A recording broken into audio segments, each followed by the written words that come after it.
मैं आपको एक बहुत ही मजेदार कहानी सुनाने जा रही हूँ। एक बार राजा संबल के दरबार में महामल्ल नाम का एक पहलवान आया। वह कई राज्यों में कई पहलवानों को हराकर पुरस्कार भी जीते थे। दरबार में पहुंचते ही महामल्ल ने राजा संबल को संबोधित करते हुए कहा, राजन, आपके राज में यदि कोई मल्ल योद्धा है तो उसे बुलाइए, मैं उसे कुछ ही मिनटों में हरा दूंगा।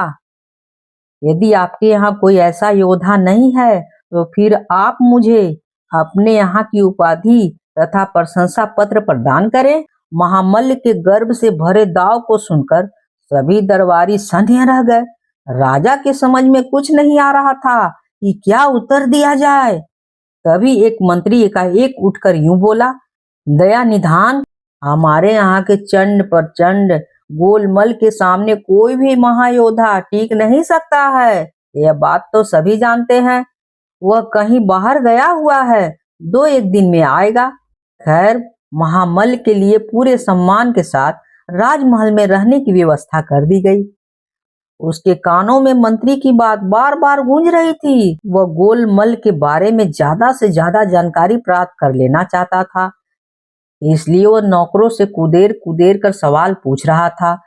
नौकरों ने उसे बताया, वह इस प्रकार का था, गोलमल यहाँ के सभी महायोद्धाओं के गुरु है। वह हमेशा योग साधना में लीन रहते हैं। वह तभी बाहर निकलते हैं जब राज की प्रतिष्ठा पर आंच आ रही हो। उनका शरीर वज्र के समान है। दूसरे दिन महामल्ल के विश्राम कक्ष के बाहर एक और विश्राम कक्ष खड़ा कर दिया गया। उस विश्राम कक्ष का प्रवेश द्वार काफी ऊंचा और चौड़ा था। उसे देखकर महामल्ल ने आश्चर्य से भरकर नौकरों से पूछा, यह क्या है? नौकरों ने कहा, गोलमल जी आने वाले हैं ना, वह विशाल शरीर वाले हैं। साधारण द्वार से वह निकल नहीं पाते हैं, इसलिए इतना बड़ा द्वार बनवाया गया है, समझे? उधर अपने मजदूरों से राजमिस्त्री कह रहा था, अरे फर्श को अच्छी तरह से धुरमुस से कूट कूट कर बनाओ ताकि वो अच्छा से पक्का हो जाए, वरना गोलमल जी का पांव पड़ते ही वह धंस जाएगा और उसमें गड्ढे भी पड़ सकते हैं, समझे? अब गोलमल के लिए बड़े बड़े बर्तनों में बादाम, पिस्ता, दूध, मक्खन आदि आने लगे। यह तमाम हलचल महामल्ल अपनी आंखों से देख रहा था।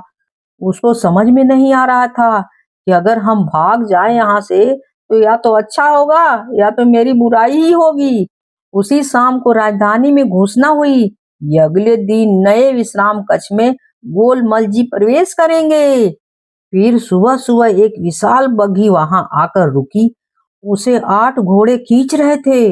वहां उपस्थित सभी लोग जोर जोर से नारे लगाने लगे, चंड प्रचंड गोलमल जी की जय हो। गोलमल का स्वागत करने के लिए वहां राजा संबल स्वयं उपस्थित थे। कुछ ही देर बाद राजा के पास एक सैनिक आया और बोला, अन्नदाता, महामल्ल अपने विश्राम कक्ष में नहीं है, लगता है कि भाग गया। पहरेदार कहते हैं कि वह बिना कुछ कहे ही वहां से भाग गया है। राजा के मंत्री वहीं पास ही में खड़ा था। वह धीमे से मुस्कुराकर बोला, महाराज, हमने जो सोचा था वैसा ही हुआ है। महामल्ल हमारी गतिविधि से इतना भयभीत हो गया कि वह नगर छोड़कर भाग निकला। वह अब तक हमारे राज की सीमा भी पार कर चुका होगा। डरपोक कहीं का, इतना डरा हुआ और ताव दे रहा था मुझ पर कि आओ हमसे लड़ाई करो। केवल बिना देखे ही महामल्ल यहाँ से भाग गया। इस कहानी से हमें यह शिक्षा मिलती है कि हमें घमंड नहीं करनी चाहिए। हमसे भी एक से एक इस दुनिया में पहलवान हैं। अगर कहानी अच्छी लगी हो तो please like, share and subscribe जरूर कर दीजिएगा। भूलिएगा बिल्कुल नहीं प्लीज। कहानी होती है समाप्त।